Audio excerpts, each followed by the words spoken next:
Hi everyone, welcome to our current exhibition, Beverly Buchanan, Northern Walls and Southern Yards, which me, Aurélie Bernard Wortsman, has had the pleasure of curating here at Andrew Edlin Gallery in New York City, located downtown facing the new museum.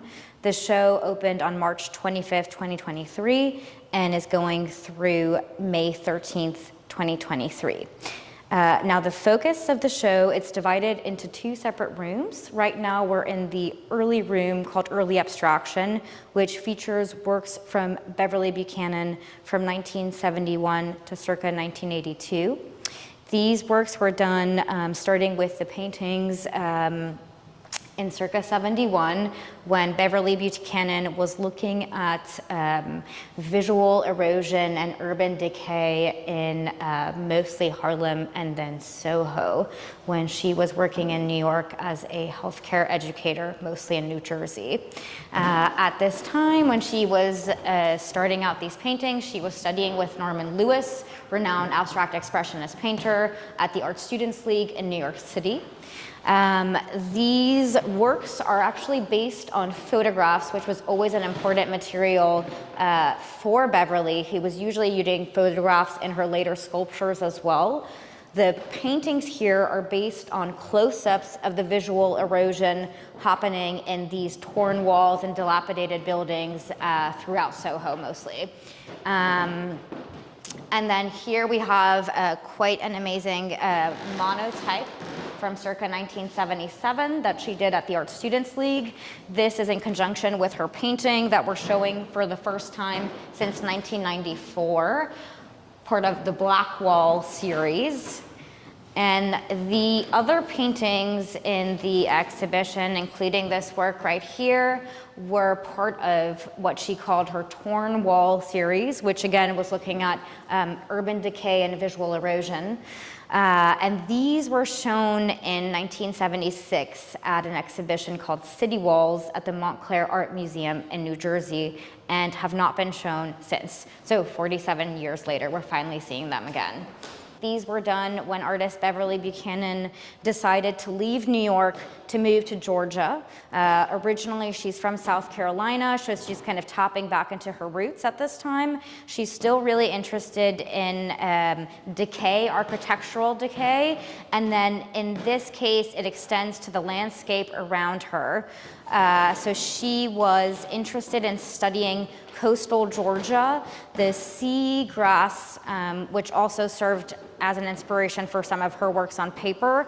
And then specifically this piece right here in the middle with the crushed oyster shells peeking out of it, that's a piece of tabby, which is done with crushed concrete and then crushed oyster shells. It's a really labor-intensive process that was usually done by enslaved workers in the 18th century to build factories and various plantation homes. So the medium that she's using is very telling of the location also, which she picked specifically for that reason. And this is actually a small part of a larger earthwork installation that she did, a seminal piece in 1980 called Marsh Ruins, where she received a Guggenheim Fellowship to build this piece. Through our second gallery space, which is later works, return to her southern roots for Beverly Buchanan.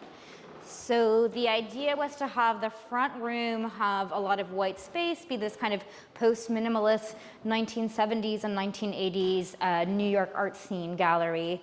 And then you get into the second room, which are later pieces that Beverly Buchanan is making in Georgia and Macon and Athens, and you have this feeling of joy and color and looking at the vibrant landscape, you know, the Georgian landscape that was such a big influence on her work.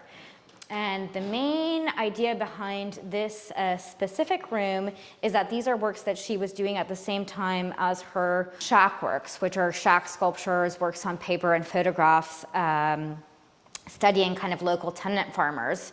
But at the same time as she was making these well-known shacks, she was making this really colorful body of work looking at flowers. So a lot of local flowers, a lot of her favorite flowers.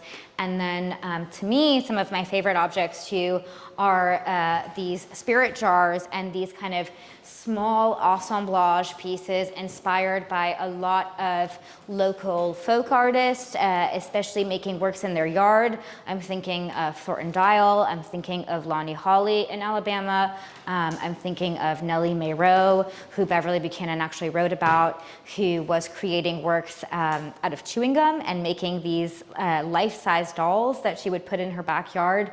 So kind of an extension of the shacks. And here you'll see these made with everything from shells that Beverly found on her trips to Georgia, to beer cans, to marbles, to in this case, this is a slightly later work, but with different pieces of wood, some of them coming from boxes of clementines and various kind of objects, to this piece right here, which is a little bit earlier, which is looking at her angels that were also very important to Beverly. She often drew angels and often wrote about angels as well.